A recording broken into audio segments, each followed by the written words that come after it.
দুনিয়াতে যত অদ্ভুত অদ্ভুত প্রশ্ন সব আপনি মুসা আলাইহিস সালামের মাথা থেকে পাবেন। বিভিন্ন বিষয়ে আল্লাহরে প্রশ্ন করতেন। সাইয়েদনা মুসা আলাইহিস সালাম আল্লাহরে বললেন, আল্লাহ আপনি আমার এমন একটা জিকির শিখাইয়া দেন যে জিকিরটার শব্দ আপনি আর আমি ছাড়া কেউ জানবে না।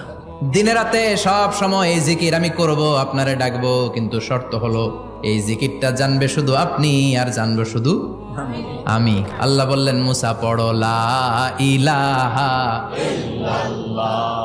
মুসা আলাইহিস সালাম কয়, মাবুদ এটা তো জাতীয় জিকির, সবাই জানে। আমি তো চাইছি এক্সেলেন্ট একটা জিকির, কারো কাছে নাই, শুধু আমি জানবো আর আমি পড়বো।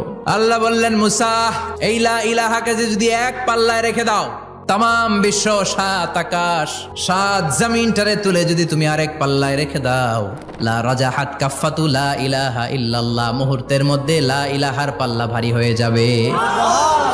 ও মুসা, তুমি যতই এক্সক্লুসিভ জিকির চাও, লা ইলাহার চেয়ে দামি জিকির আমার কাছে নাই।